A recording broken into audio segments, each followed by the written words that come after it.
Hello, everybody, and welcome to the Tuesday night principal call. Fresh off of a DE that was fantastic.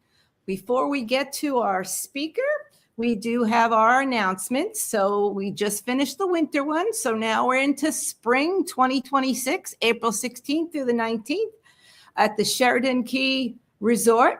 And then summer back up to Atlanta, July 16th through the 19th. Fall, October 22nd to the 25th. Both of those will be at that Atlanta Marriott Perimeter Center. And then the next slide will probably be the teams. And then we have the teams. Now, again, we ask that we try to be interactive with our teams. So hopefully you have names and telephone numbers that if you need something, you can call any one of us. Or if you want to share a success, call us, let us know. We just want us all to be successful when we leave DE. So tonight, we have a relatively newbie to DE. And I say relatively, he has a second one in, but he is not new to the principle. He is steeped in the principle of chiropractic, and he runs a very successful chiropractic offices in New York. And I'm sure he's just going to pour into us everything he loves about chiropractic and himself and his life that he has built. So let's have a great welcome for Dr. Sheridan Mish. Take it away.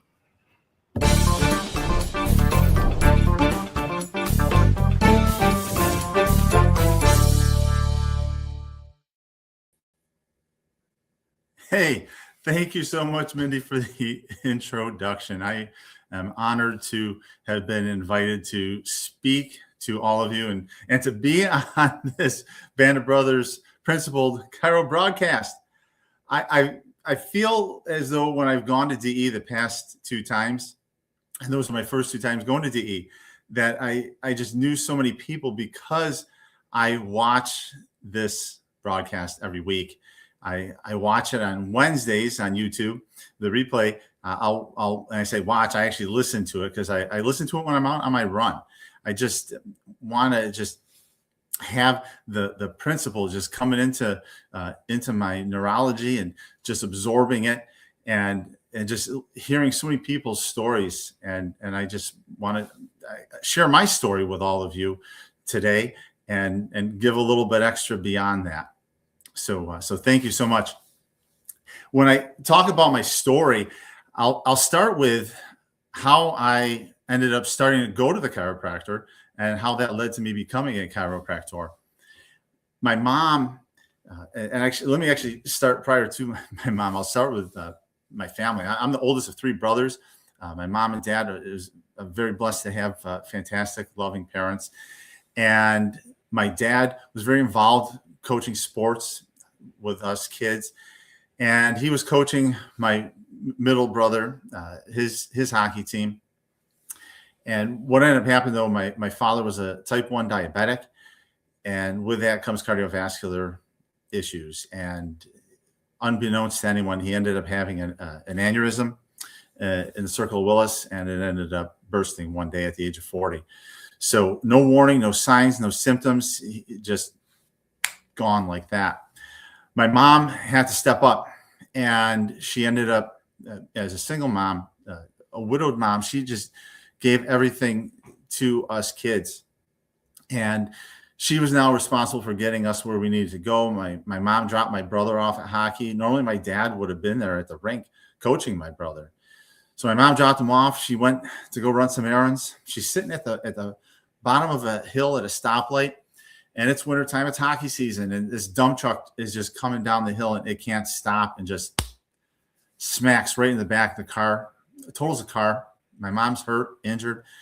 Nobody in my family has ever been to a chiropractor before. My mom had friends who said, you need to see a chiropractor. And she was referred to see Doctors Bill and Mary Yoder. So my mom is going to the Yoders. She's getting better. While this is happening, it's hockey season. I end up getting body checked into the boards. The door opens up. I end up getting hit into the corner of the door. Half my body goes onto the bench. The other half is on the ice, and I end up injuring my back. I can't stand up. I'm 14 years old. I'm carried off the ice, take my equipment off. I go to the urgent care. My mom takes me there. They don't take any x-rays. They just give me muscle relaxers, painkillers, and anti-inflammatories, tell me to just rest in bed. So I spend the next week in bed, suffering. Nothing's getting better. My mom's still going to Doctors Bill and Mary, and they're saying, bring Sheridan in, bring Sheridan in, bring Sheridan in. And so a week goes by. My mom finally brings me in. They do an exam. They take x-rays, find the areas of subluxation, adjust me, and like that, I'm standing up straighter. I'm back to school the next day, back to hockey the next night. I mean, as a teenager, I'm just getting my life back. I'm so excited for that. So I'm going to the chiropractors, and my mom's going, and my 8-year-old brother was a bedwetter. And so Bill and Mary, they're saying, bring him in, bring him in, bring him in. So my mom brings him in. He starts getting adjusted, stops wetting the bed. My 2-year-old brother was always on antibiotics, constant chronic ear infections. Of course, Bill and Mary were saying, bring him in, bring him in, bring him in. So my mom brings in my 2-year-old brother. He starts getting adjusted. The ear infections go away. And my mom was a stay-at-home mom. I don't know where she had the money. I mean, we were not well off. My dad worked retail. My mom was always a stay-at-home mom. But she found a way to continue to pay for us to go and see Doctors Bill and Mary. And we're going to the chiropractor on a regular basis. I mean, that's what I knew going through high school, was seeing the chiropractor on a regular basis for well-being, to live our best lives. Of course, Dr. Bill and Mary Yoder, they were life grads. I'm not sure if they went to DE, but I got to imagine, I mean, listen, back then, if you're going to life, I mean, Sid, you're just living those principles. You're living that dynamic essential: to give, to do, to love, to serve. And that's just what I knew chiropractic to be. Principled chiropractic with that love. And that's what I knew. And as I'm going to them on a regular basis, Dr. Bill would say, you should be a chiropractor. You should be a chiropractor. You should be a chiropractor. So he's just planting those seeds in my head. And I wasn't sure that that's what I wanted to do. It was an option. I knew I wanted to help people. And I'd had a shoulder injury playing hockey and went to physical therapy. And I was really good in the sciences and math. And so guidance counselors are telling me, you should go be a pharmacist, and telling me how much money you can make. So I'm considering all of those things. Now, good thing that it didn't matter if you wanted to be a PT, a DC, or a pharmacist, that the same courses were required in undergrad. So I go to undergrad, at least I'm going into those health sciences. And I started to go and shadow. I started to go and spend time in chiropractic offices and PT offices and at pharmacies. And it didn't take me long to just know that I was meant to be a chiropractor. I couldn't stand to be behind some desk just pushing pills. That wasn't how I was raised. And the PT, that was interesting, but it just wasn't in my soul. It wasn't in who I was. Going to the chiropractors and seeing what it was all about, and just the difference it made. And I got to actually just give a shout out, because it was Dr. Ed Casper, Dr. Jim Casper, Dr. Joel Barbara in Utica, New York. They are just awesome chiropractors. And they all just really mentored me, took me under the wing, and gave me an opportunity to flourish, and just supported everything that I knew. So not only did I get it from Doctors Bill and Mary Yoder, but from other chiropractors in the area. Utica's got great chiropractors in this area. And I'm thankful to have an office in the Utica area. That's where I was raised. And so when I was looking at where to go to chiropractic college, I really didn't consider where I was going to go to too much in depth, because my high school sweetheart, Irene, and I, we were together since we were 14, and doing the things that teenagers do. Well, we ended up having our daughter, Allison, at the age of 18. So being close to home was an important thing for us. And with New York Chiropractic College being just an hour and a half down the road, down I-90, it was an easy thing to just stay close and go there. And NYCC in the philosophy game, not too strong. And looking back at it now, I mean, back then when I was there graduating in 99, it was way better than it is now. And even then it was worse than it had been probably 20 years before that. I'm thankful though that I knew what chiropractic was when I went into chiropractic college. And I'm thankful for that mentorship that I had from great chiropractors in the area. So when I got there and I enrolled, I was like, what is this? This is not chiropractic. But I knew what it was. And so I was able to find that close-knit group of friends that together we were able to help navigate through the nonsense, through the bureaucracy that came with a oppressive environment in a philosophical world for students at that institution. But I was able to get through. I did great on the boards. I didn't need to take any extra study courses in order to pass. I just breezed right through. So I was thankful for the education that I got there, but also thankful knowing what chiropractic is going in. So I get through school.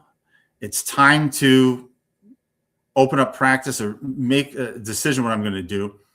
And Irene and I, we considered some different places where we wanted to live and practice and raise our family. Our son, Andrew, was born when I was in my 10th trimester of school. And so we had this family and really needed to get after it. We were considering New Hampshire. We looked at some properties. Things didn't work out there. And so we decided to stay close to home. We didn't want to be in our hometown of Utica.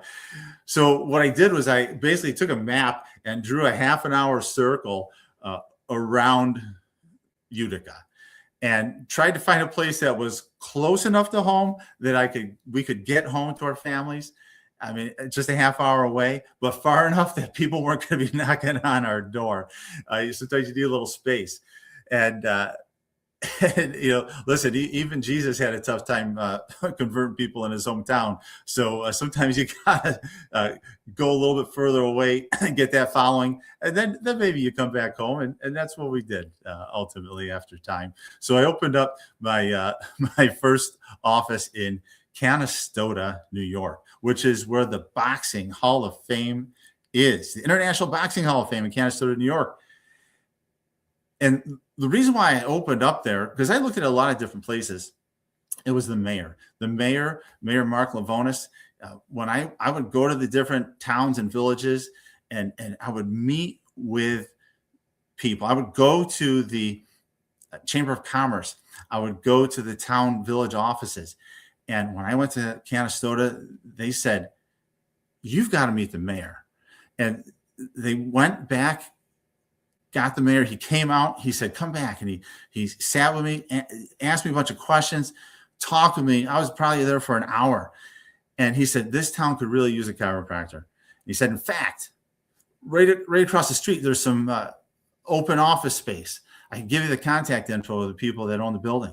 And then he said, if you open up, you come back and let me know, and my wife will be your first patient. So after consideration and continuing to look around, I was like, this is the place to be. So we rented that space across the street. And after I signed the lease, I came right back across, knock on that door. And I said, Mayor Lavonis, I said, I am glad to have decided to open up here in Canastota. And he made good on his word. He referred his wife to be the first patient in my office. And I'm thankful for that opportunity to have be of service. And it just really was a great place to start, to raise a family. And then from there, we ended up moving back to the Utica area, moved to New Hartford, and I had to open an office there. And then during COVID, we ended up buying a house in Long Lake, which is 2 hours away, and opened a home office there. And another chiropractor about an hour from there was looking to retire and contacted me and said, you want to buy my office? I was not interested, but he was principal chiropractor, and it just was the right fit. And so my heart, my love, my compassion to serve people and just be a lover for people with chiropractic was, I did it. So here I am with 4 offices. It's unconventional, but sometimes my heart makes the decision more than the most intellectual choice to make. It's a little crazy, some might say. But I got to tell you that what DE has done for me has been consistency of principle. And I'm thankful for Jeff Arnell for reaching out to me after an infamous event that happened when I was at a Yankee Red Sox game and had mismatched outfits, and he saw I was a Mets fan, and I was on the Rich Eisen podcast, and Jeff Arnell reached out to me. And I'd always known what DE was. I was aware of it. I just never went. But I was steeped in the philosophy and the principle. And so Jeff just our relationship developed quickly. We spent a lot of time together, he and I, and his wife Miriam, and my wife Irene, and our kids. It's just been a great thing.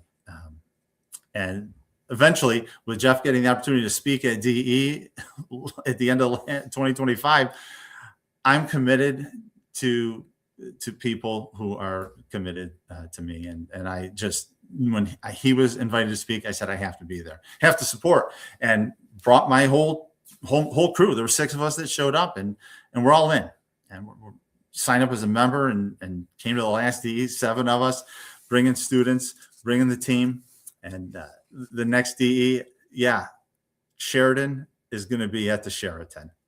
And I'm bringing all 3 of my kids because my daughter Allison is in the office working, but I'm also we're going to bring our son, Andrew, as well as our youngest daughter, Autumn, who they're adult kids. I mean, but they're all coming. Back in the day, we used to go to different chiropractic conferences and bring them along.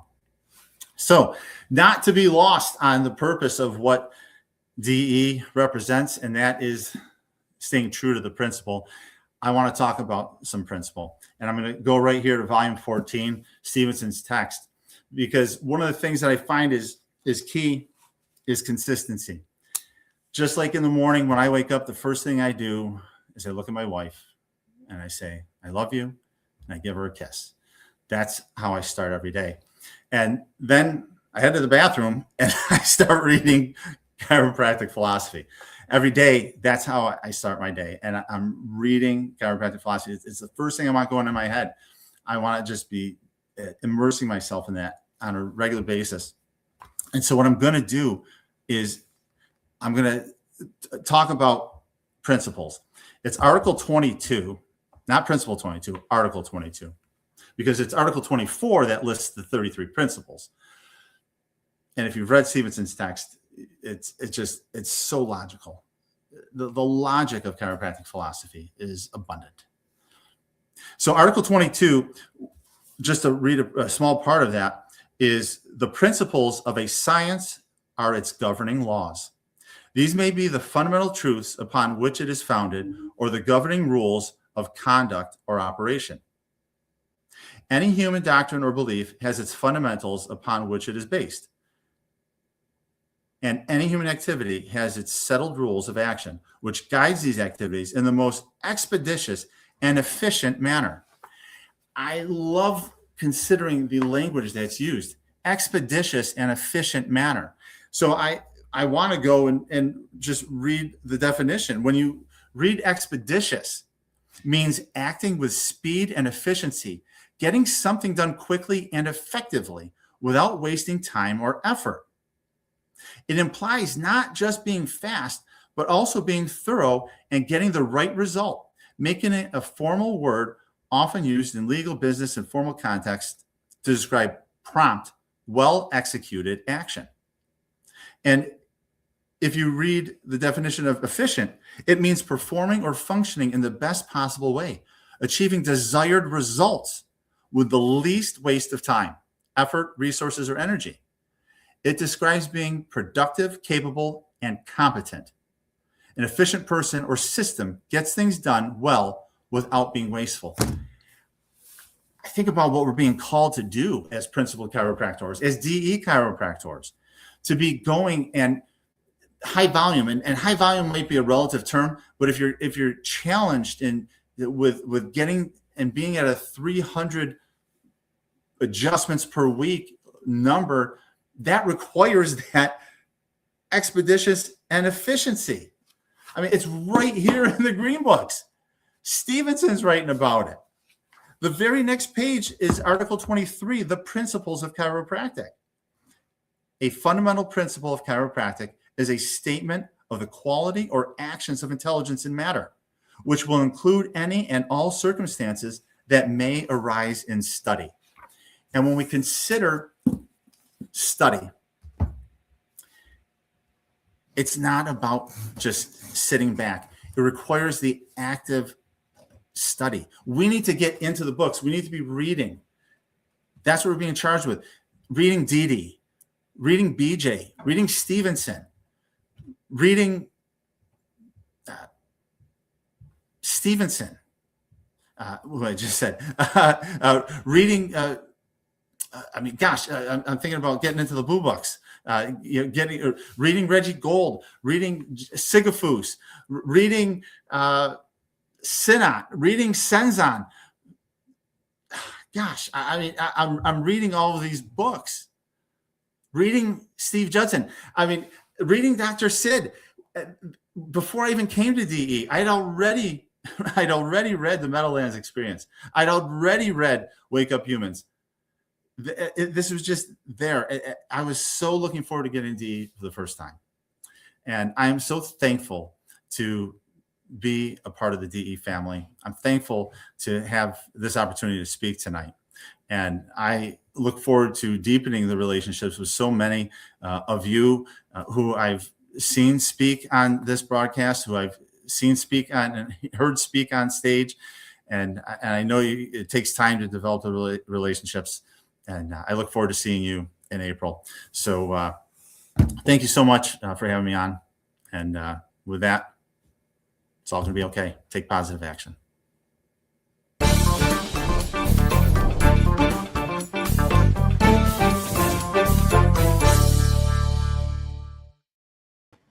Positive action expeditiously and efficiently, for sure. Sheridan, what is the sign over your right shoulder on the wall right there, your divider? Oh, yeah. I've got epigrams in all of my offices. I have the epigrams. I say the epigrams, but a variety. I mean, there's many. But yeah, that one says chiropractic like gravity works whether you believe it or not. I mean, drop the keys. And do you share those epigrams with your patients as part of your table talk with them? Oh yeah, I mean it's all around the office. It's in the adjusting suites. It's in the exam rooms. It's in the reception area. It's all around in all of our offices, and that's it. We're talking chiropractic neurology. We're talking chiropractic philosophy, and then we're doing the art on the tables. That's excellent. I love the way you say chiropractors. Like it reminds me of Barge. That's how he used to say tours at the end of it. It just highlights us to just a higher level of loving. I loved it. Thank you so much for telling us who you are, because I know you came with a big crowd, but you kind of stayed with your big crowd and then turned around and you weren't in the room anymore. So I'm so happy to start to get to know you, and I look forward to deepening that relationship in April and seeing your children with you, or your grown kids. Yes. We appreciate you doing this for us. We really do. Have Thank an you. awesome week. Have an awesome 12 weeks.